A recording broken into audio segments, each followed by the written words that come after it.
डाल देना है।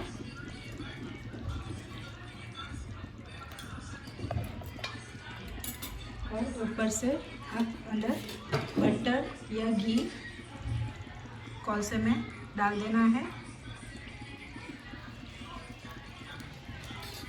और उसको वापस। हेलो फ्रेंड्स, तो आज हम बनाने वाले हैं चिकन टंगड़ी मसाला का कोरमा मसाला। टंगड़ी का कोरमा मसाला बनाएंगे, वो भी बिल्कुल आसान तरीके से, जिसके लिए हमने यहाँ पर ले लिया है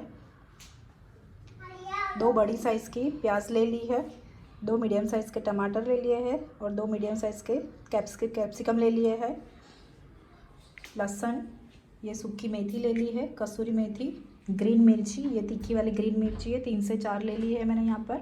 और ये सब को यहाँ पर साथ में ही ये सब की मिक्स करके पेस्ट बना लेनी है। प्याज, टमाटर, लहसुन और कैप्सिकम की साथ में ही पीस के उसको एक पेस्ट बना लेनी है। और ये मैंने यहाँ पे दूसरी पेस्ट ली है, जिसको मैंने काजू, बादाम, मगजतरी, सींगदाने, मूंगफली के जो दाने आते हैं वो, और सूखा कोपरा, उसको मैंने दूध में पीसकर ऐसी थिक वाली पेस्ट बना ली है, जिससे एकदम रॉयल टेस्ट आएगा। और ये कुछ खड़े मसाले हैं जिसको हम यूज़ करेंगे, और थोड़े से स्पाइसेस जो रेगुलर यूज़ होते हैं, नमक, मिर्ची, वो सब डाल के हम यहाँ पे बनाएंगे टंगड़ी का कोरमा मसाला बनाएंगे। तो यहाँ पे हमने ऑयल रख लिया था, वो अच्छे से गर्म हो चुका है। तो ये खड़े गरम मसाले लिए थे, पेपर, लौंग और इलायची ली थी, उसको यहाँ पे ऐड कर लेनी है इसमें। उसको थोड़ा फ्राई होने के बाद में ये जो पेस्ट बनाई थी हमने प्याज, टमाटर और कैप्सिकम की, उसको भी यहाँ पे ऐड कर लेनी है अंदर ऑयल में।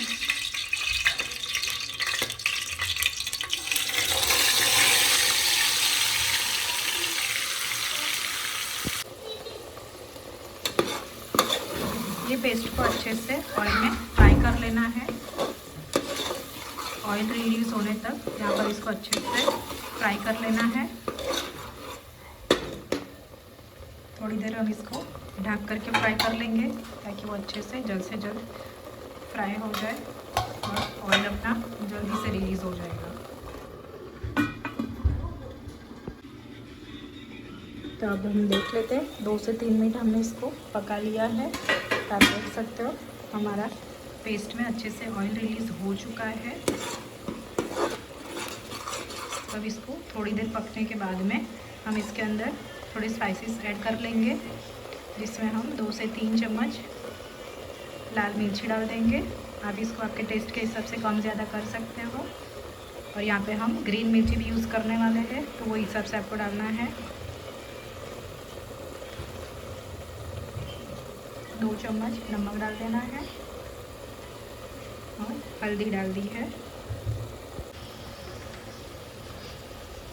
1 चम्मच गरम मसाला भी ले लेना है।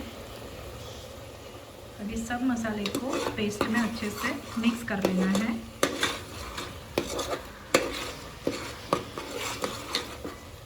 इसमें थोड़ा सा पानी डाल के भी उसको अच्छे से थोड़ा पानी डाल के उसको पकाते जाना है।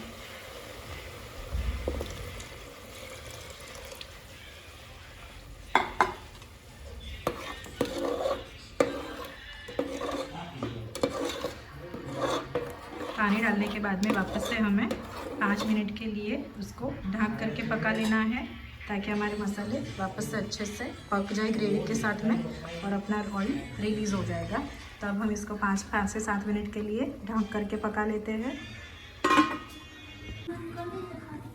तो यहाँ पे हम 5 मिनट के बाद में इसको देख रहे हैं, तो आप देख सकते हो इसमें ऑयल अच्छे से रिलीज़ हो चुका है, हमारे सब मसाले अच्छे से पक चुके हैं। तो अब हम इसके अंदर हमने जो टंगड़ी ली थी, चिकन टंगड़ी ली थी, उसको भी यहाँ पे अंदर ऐड कर लेंगे सब मसाले में, ग्रेवी में। और मैंने इसके ऊपर चिकन के पीस के ऊपर कट्स भी कर लिए थे, जिससे हमारे मसाले सब इसके अंदर अच्छे से एब्जॉर्ब हो सके। तो अब हमें इसको ऐसे ही रख के वापस से 5 मिनट के लिए उसको एक साइड से पका लेना है चिकन को और ढक लेना है। तो मैंने यहाँ पर चिकन को दूसरी साइड पलटा लिया है, टर्न कर लिया है और दूसरी साइड से भी मुझे 5 मिनट के लिए उसको पका लेना है वापस से ढक करके। तो चिकन हमारा दोनों साइड से थोड़ा थोड़ा पक चुका है, आप देख सकते हो। ऑयल भी मस्त रिलीज़ हो चुका है। अब हमने यहाँ पर काजू, मगजतरी, बादाम, सिंगदाने, टोपरा सबको दूध में पीस के एक पेस्ट रेडी की थी, उसको यहाँ पे चिकन में ऐड कर लेनी है। ये पेस्ट डालने से एकदम रॉयल टेस्ट आता है ग्रेवी का,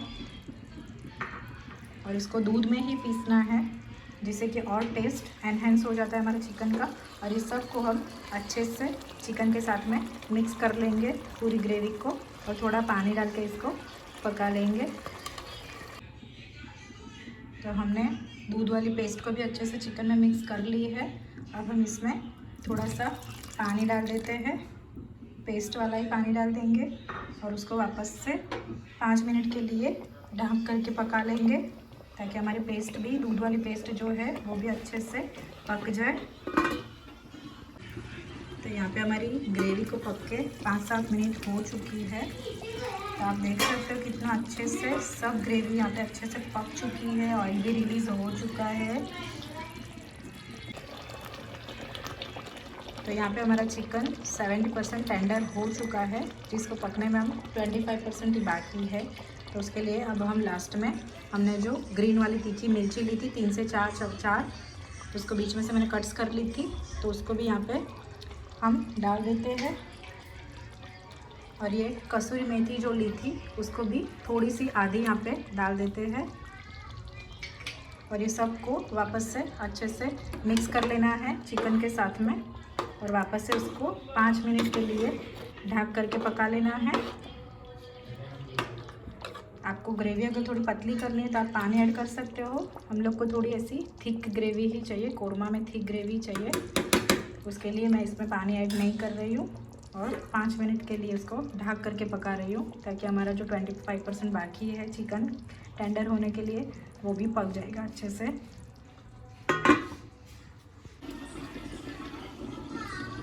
तो अब हम फाइनल उसको देख लेते हैं। तो आप देख सकते हो सब कुछ हमारा अच्छे से, पूरा चिकन भी टेंडर हो चुका है, मसाला भी अच्छे से सब कुछ पक चुके हैं। आप देख सकते हो चिकन भी अच्छे से टेंडर हो चुका है। तो अब हमने जो कसूरी मेथी जो यहाँ पे थोड़ी बचाई थी उसको भी यहाँ पर ऊपर से डाल लेनी है, और यहाँ पे हम उसको कॉलसे का स्टीम दे देंगे, जिसके लिए ऐसे बीच में कोई भी बर्तन ऐसे रख लेना है, और इसके अंदर कॉलसे, जले हुए कॉलसे को अंदर डाल देना है।